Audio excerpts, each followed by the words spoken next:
Pada kesempatan ini saya dikasih kepercayaan untuk berbicara tentang ilmu dagang sukses ya, miturut Kanjeng Nabi Muhammad SAW. Ya, ilmu dagang sukses menurut Kanjeng Nabi Muhammad SAW terkhusus di bulan suci Ramadan. Nah, ilmunya Rasulullah SAW itu bisa diterapkan di semua bulan. Ilmunya Rasulullah SAW itu berlaku di setiap saat. Sehingga ketika diterapkan di bulan Ramadan, benefitnya itu bertambah. Ya, keuntungannya bertambah dengan sendirinya.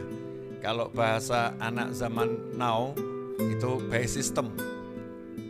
Ya, Allah Ta'ala punya sistem yang sangat menarik. Begitu masuk bulan suci Ramadan, itu kurus amal berubah. Ya, kurus amal itu berubah. Kursnya sunnah jadi wajib pahalanya. Kursnya wajib berubah jadi 70 kali lipat seperti kewajiban di bulan yang lain.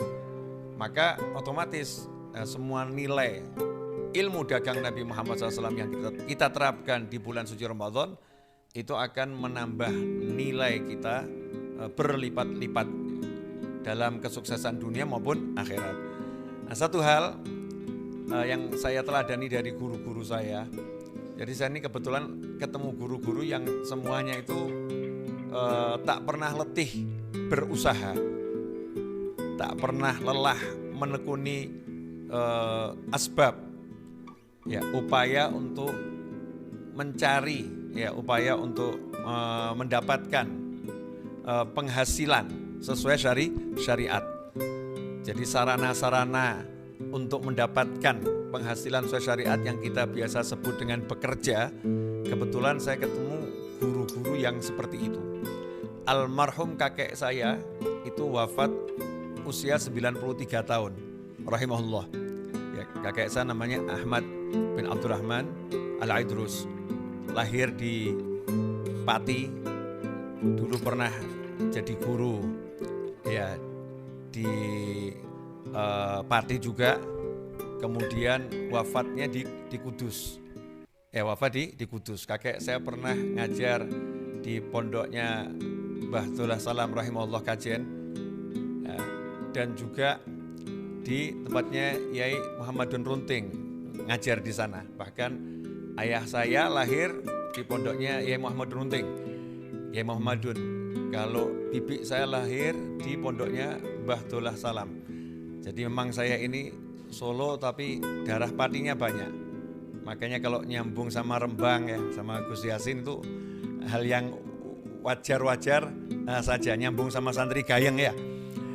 Kakek saya wafat usia 93 tahun. Di akhir usia itu kakek saya itu pernah menjelaskan ke saya, karena salah satu kitab favorit kakek saya adalah Al-Hikam Ibn Athaillah. Beliau sudah mengajar, bukan belajar, mengajar kitab Al-Hikam itu sejak umur 10 tahun. Ya, umur 10 tahun sudah mengajar kitab Al-Hikam. Sering juga menggantikan ayahnya, itu Mbah Buyut saya, Mbah Abdurrahman Al-Idrus di Pati, kalau ngajar Al-Hikam. Beliau mengatakan begini, tajrid, kalau bahasa kita kan sudah tidak menempuh asbab, itu namanya tajrid. Tajrid itu untuk orang seperti saya, umur 93 tahun, sudah nggak punya pekerjaan, ya, nggak ada yang bisa secara sarana duniawi diolah. Nah, itu seperti saya boleh tajrid, tinggal duduk, pasrah sama Allah Ta'ala, itu tajrid. Tapi kalau anak muda, ya anak muda, kemudian walaupun sudah tidak muda, tapi ada sarana penghidupan dunia, fisiknya masih mampu bergerak, maka belum sampai makom tajrid.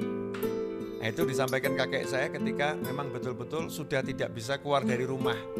Ya, tidak bisa keluar dari rumah. Itu beliau baru mengatakan saya di makom tajrid sekarang ini. Nah, sementara seringkali kita ini generasi muda pegang tasbih sedikit merasa saya di makom tajrid. Ya, atau kita duduk menghafal Al-Quran, kemudian kita bilang saya di makom tajrid. Saya nggak perlu lagi berbisnis, nggak perlu bekerja. Padahal kalau kita lihat para kiai itu di pondok pesantrennya ya pasti itu ada tokonya. Ada tuh tokonya yang jual keperluan untuk santri atau untuk wali santri kalau berkunjung. Kan ada bisnisnya, modelnya apapun, ada pekerjaannya. Sementara kadang kita nih santri-santri kita baru pegang tasbih kalau bahasa saya gitu. Sedikit duduk zikir, ya belum banyak pula zikirnya, udah merasa di makom tajrid. Nah, ini adalah satu kesalahan yang sering dialami oleh salik yang tidak berguru. Orang yang berjalan kepada Allah Ta'ala tapi tidak punya guru yang membimbing. Guru yang benar yang membimbing. Kalau kita lihat baginda Muhammad SAW, Rasulullah SAW itu sejak usia dini, ya usia tamyiz, bahkan kalau usianya ya, kalau Rasul dari lahir sudah di atasnya baligh, dari lahir Nabi SAW sudah sempurna, ya udah sempurna. Tapi kalau untuk kita mengukur usia, jadi ukuran usia tamyiz, baligh itu orang-orang seperti kita. Tapi kalau untuk baginda Muhammad SAW, dari sejak di alam arwah, di alam kandungan sampai lahir, beliau udah pada kesempurnaan segala bagian dari diri beliau SAW. Bagaimana fisiknya, bagaimana ruhnya, bagaimana akalnya, semuanya sempurna. Tapi usia 4 sampai 6 tahun, di situ Nabi Muhammad SAW sudah dididik untuk menjadi seorang lelaki yang bisa hidup mandiri, ya tidak bergantung pada siapapun.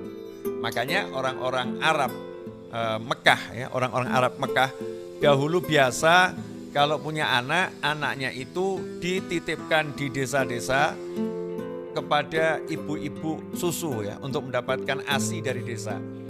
Alasannya apa? Di antara alasannya adalah yang pertama agar mendapatkan minuman ASI yang betul-betul dari manusia-manusia yang makanannya asli, yang sehat. Yang kedua, agar mendapatkan lingkungan yang belum terkontaminasi. Karena Mekah itu tempat berkumpulnya seluruh manusia dari berbagai bangsa dan suku dari seluruh dunia sejak zaman dahulu kala. Sehingga budayanya yang ada sudah budaya campuran, bahasa Arabnya juga udah kecampur dengan bahasa dari luar ya, dari luar. Maka dititipkan di desa yang masih asli budayanya, masih asli bahasa Arabnya, masih bersih lingkungannya.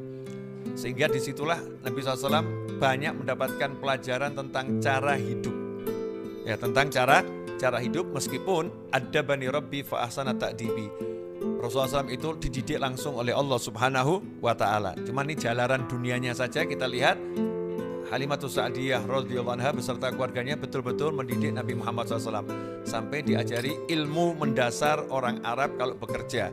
Ya, ilmu mendasar paling sederhana orang Arab bekerja itu adalah jadi penggembala kambing. Nah, jadi penggembala kambing itu diajarkan kepada Nabi Muhammad SAW sejak kecil. Nah, ini juga yang kadang kita tidak kita lakukan. Anak-anak kita ini nggak punya bekal untuk hidup mandiri, nggak punya ilmu bekerja, karena kita menghilangkan proses ini, proses Nabi Muhammad SAW sebelum jadi Rasul ya, sebelum diangkat jadi Rasul itu ada proses yang dilewati oleh Nabi Muhammad SAW. Seringkali kita mencontoh Nabi SAW itu setelah menjadi Rasul. Jadi kita mencontoh sholatnya, kita mencontoh sholat beliau, kita mencontoh puasa beliau, kita mencontoh qiraatul Quran beliau, kita mencontoh bagaimana beliau itu hidup bertetangga, bagaimana beliau berzikir dan lain sebagainya. Tapi kita tidak menerapkan timeline, ya timeline bagaimana anak-anak kita bisa mencontohnya. Dari umur sekian sampai sekian itu Nabi Muhammad SAW sudah mulai hidup mandiri, ya hidup bersama orang lain yang akhirnya menjadi ibu susunya, ya, bersama masyarakat lain di kampung yang jauh dari keluarganya. Kemudian Nabi Muhammad SAW mulai dididik bisa kerja, jadi penggembala kambing. Setelah itu Nabi Muhammad SAW setelah wafat ibunya, setelah wafat kakeknya, diasuh oleh pamannya Abu Thalib. Apa yang dilakukan oleh Abu Thalib? Abu Thalib melakukan hal yang sama, mendidik Nabi Muhammad SAW untuk menjadi seorang pekerja tangguh, ya, menjadi seorang pengusaha, menjadi seorang pedagang. Maka saat itu Nabi Muhammad SAW diajak oleh Abu Thalib untuk ikut, ya, membantu beliau dalam berbisnis, sehingga mulailah berdagang dari umur 12 tahun sudah sampai ke Syam, ya, sampai ke Syria. Umur 12 tahun, ya, sudah keluar negeri Nabi Muhammad SAW. Kalau bahasa anak zaman sekarang sudah ekspor impor. 12 tahun udah belajar ekspor impor. Ini ada timeline-nya, ya, timeline-nya. Kemudian usia 25 tahun Nabi Muhammad SAW udah sukses secara finansial. Ya, secara finansial udah sukses. Yatim piatu, ya, tinggal bersama paman yang miskin dan anaknya banyak. Bisa melamar wanita terkaya di Jazirah Arab. Ya, bisa melamar wanita terkaya di Jazirah Arab dan wanita tercantik di Jazirah Arab.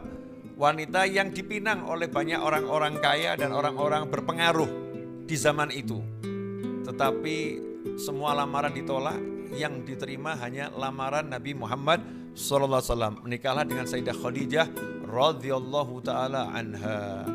Nah, itu umur 25 tahun. Jadi kalau ditanya kesuksesan Nabi dalam berbisnis tidak diragukan, karena wanita yang ahli dagang pun, konglomerat di zaman itu pun jatuh hati kepada Nabi Muhammad SAW dari segala segi. Ya, dari akhlak beliau, dari kemampuan beliau berbisnis dan lain sebagainya. Lantas bagaimana cara bisnis Nabi Muhammad SAW? Nah, ini yang menarik, ikhwani rahimakumullah, pemirsa dimanapun antum berada. Rasulullah SAW itu mengedepankan dalam bisnis adalah pendekatan humanis, manusianya yang didekati. Jadi bukan pendekatan materi. Kalau kita ini seringkali jual barang, jadi yang dijual barangnya dulu. Kalau Nabi Muhammad SAW yang dijual adalah pelayanan.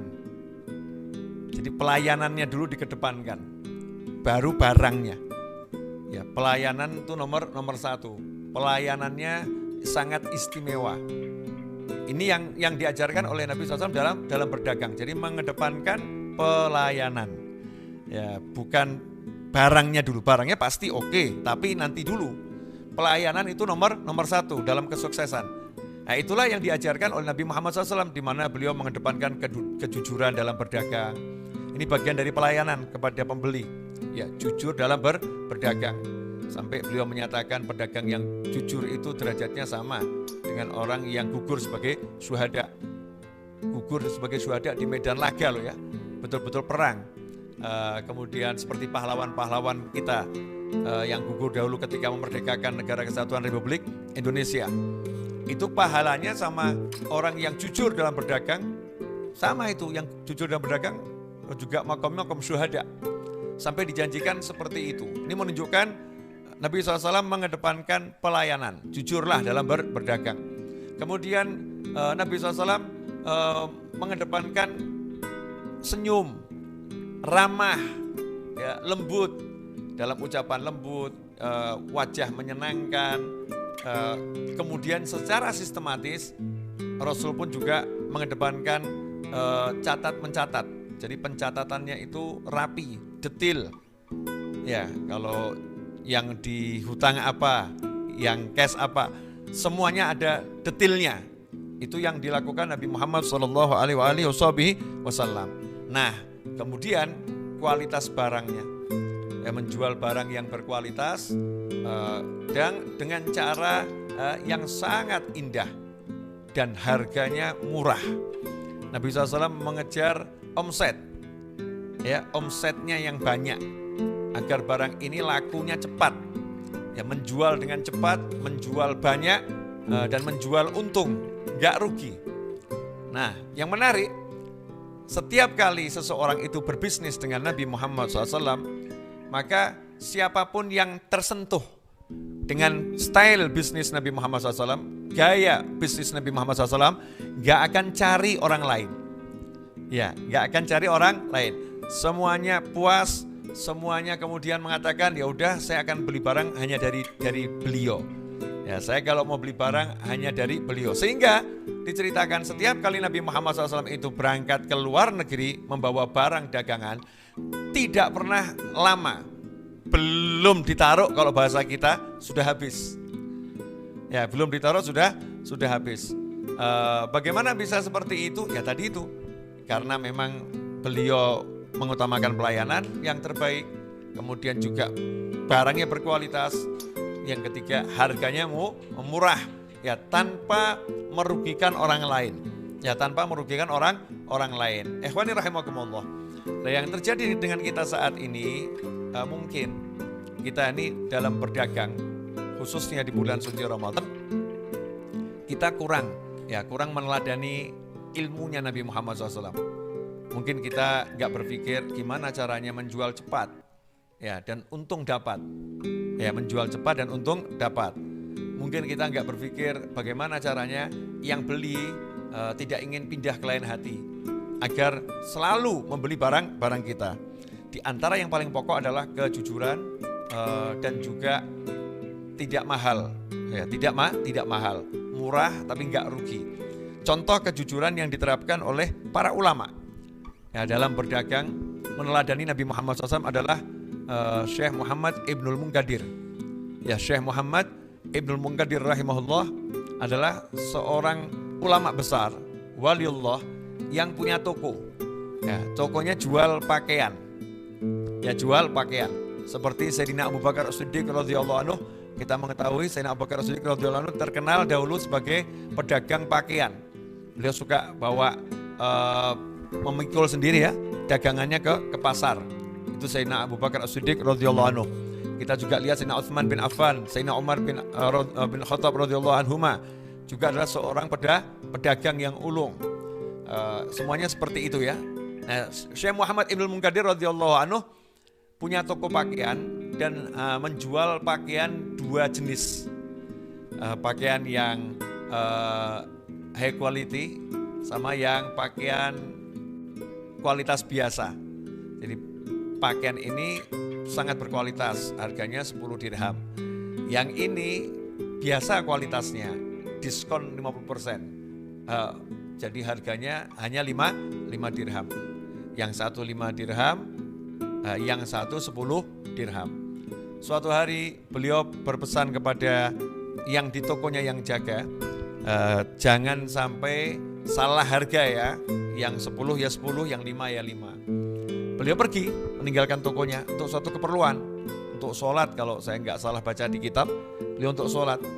Nah pulang kembali ke toko, ternyata beliau cek, nah ini ya lihat bagaimana ulama itu detil mencontoh Nabi Muhammad SAW. Langsung cek apa saja yang terjadi ketika tadi ditinggal pergi di tokonya itu, yang laku apa, ada pembeli enggak. Maka dijawab sama pembantunya, ada tadi yang beli. Apa yang dibeli? Ya detil ya, yang dibeli apa? Yang dibeli ini, itu stoknya dicek. Oh, yang dibeli pakaian yang ini, yang harganya 10 harganya 5 dirham. Kualitas biasa. Maka heran ini Syekh Ibnul Munkadir radhiyallahu anhu. Ini yang dijual tertulis pakaian harga yang 5 dirham. Kenapa uangnya masuk 10 dirham? Harganya kualitas biasa, tapi kok bayarnya pakai kualitas yang luar biasa ini. Kata pelayannya, tadi saya tawarkan yang 5 dirham dengan harga 10 dirham, dia mau. Ya, dia mau bayar mahal itu mau. Saya pengen toko ini agar lebih untung. Nah, karena yang 5 dirham bisa dijual dengan harga 10 dirham.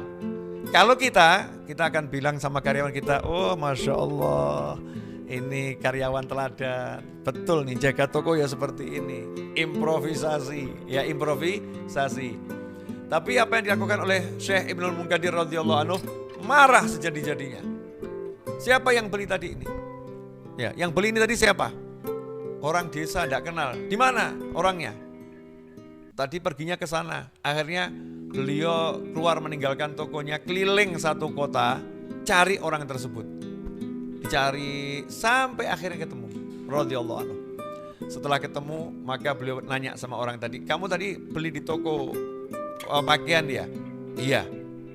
Itu mohon maaf, saya pemilik tokonya. Ada apa? Salah harga. Salah harga bagaimana? Kamu beli pakaian itu kemahalan. Itu harganya cuma 5 dirham, bukan 10 dirham. Masya Allah. Ya, dapat untung lebih, mau dikembalikan nih. Katanya yang beli, enggak kok, enggak kemahalan. Buat saya 10 dirham ini murah kok. Dan ini barangnya bagus. Kata yang beli. Ini yang beli juga orang aneh juga ya. Kalau kita ya, oh alhamdulillah, makasih. Itu kalau kita. Katanya yang beli, enggak kemahalan. Saya mau beli di 10 dirham. Katanya Ibnu Munkadir radhiyallahu anhu, enggak bisa. Itu harganya 5 dirham bukan 10 dirham. Jadi dua orang ini, yang satu ngotot ya rela beli 10 dirham, yang satu ngotot tidak rela dibeli 10 dirham. Maunya dibeli 5 dirham yang lebih murah. Nah, akhirnya Syekh Ibnu Munkadir ngomong, kamu cuman punya pilihan ini. Yang pertama, saya ganti bajumu tadi dengan pakaian yang harganya 10 dirham, sesuai harga. Kualitasnya lebih bagus, kainnya lebih bagus. Yang kedua, tetap barangnya tetap itu, tapi saya kasih kembalian lagi 5 dirham. Saya tambahin, uang kamu saya kembalikan 5 dirham. Yang ketiga, uang kamu saya kembalikan semua, barangnya bawa sini. Gak usah beli barang saya. Katanya orang desa tadi, wah daripada pusing ya, orang aneh ini. Ya udahlah, bawa sini yang 5 dirham. Diterima yang 5 dirham. Pergilah Syekh Ibnu Munkadir dengan hati lapang. Pergi balik ke tokonya dengan mengeluarkan uang tambah 5 dirham. Pulang ke tokonya. Maka saat itu orang dusun tadi ya, nanya sama yang di sekitar, sopo kui? Ya, siapa ini orang ini, siapa ini? Orang kok anehnya luar biasa. Maka yang lain ngomong, kamu nggak tahu itu siapa? Nggak tahu. Itu Syekh Muhammad Ibnul Munkadir radhiyallahu anhu. Oh, itu Syekh Muhammad Ibnul Munkadir itu. Iya. Ya Allah, ini orang yang kalau di desa kami paceklik gak ada hujan, kami tawasul bawa nama beliau langsung turun hujan. Ini orangnya, ternyata saya baru ketemu. Ya pantas, memang orangnya solehnya luar biasa. Ikhwani rahimakumullah. Nah, ini namanya cara dagang yang untung dunia, untung akhirat. Yang dikejar adalah barokah.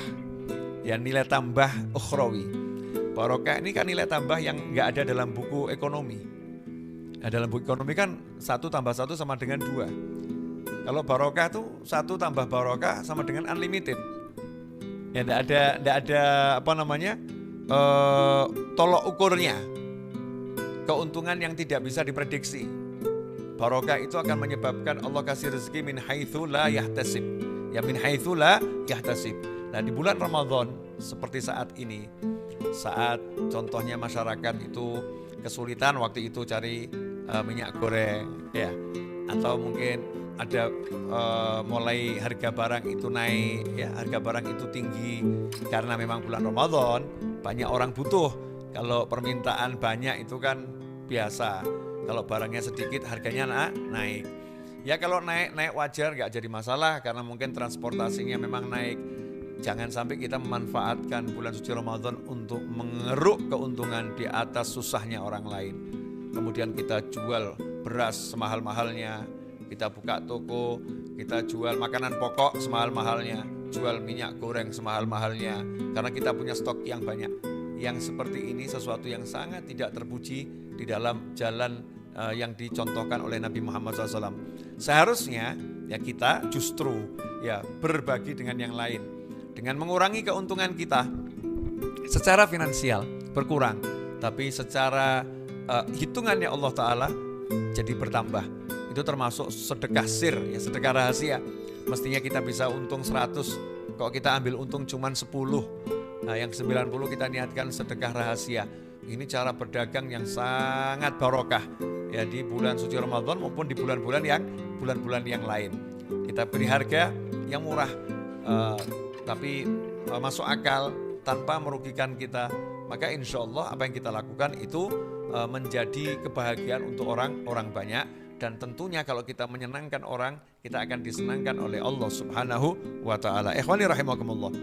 Kebutuhan pokok di bulan suci Ramadan ini meningkat. Termasuk sekarang jadi kebutuhan pokok itu ya telur ya. Nah, telur itu jadi kebutuhan pokok karena untuk memasak ya sekarang orang butuh telur untuk masak macam-macam ya butuh telur. Maka semua yang terkait dengan kebutuhan pokok jangan kemudian harganya kita lambungkan, jangan kita tinggikan. Kalau kita punya toko kelontong, kalau kita punya toko serba ada, maka usahakan. Yuk kita berderma tanpa orang itu tahu kalau kita lagi berderma kepadanya. Dengan kita mengurangi keuntungan kita tapi menambah benefit kita. Kok bisa ya? Iya. Karena muamalah kita, partner kita bukan manusia, partner kita pemilik jagat raya yaitu Allah Subhanahu wa Ta'ala.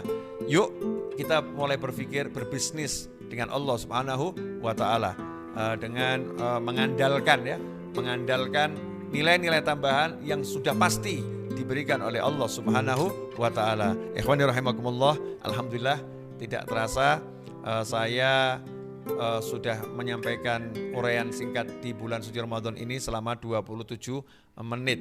Ya, 27 menit. Mudah-mudahan 27 menitnya ini barokah dan manfaat. Jazakumullah khairan. Wal afu minkum. Wassallallahu ala sayyidina Muhammadin wa alihi wasallam. Walhamdulillahirabbil alamin.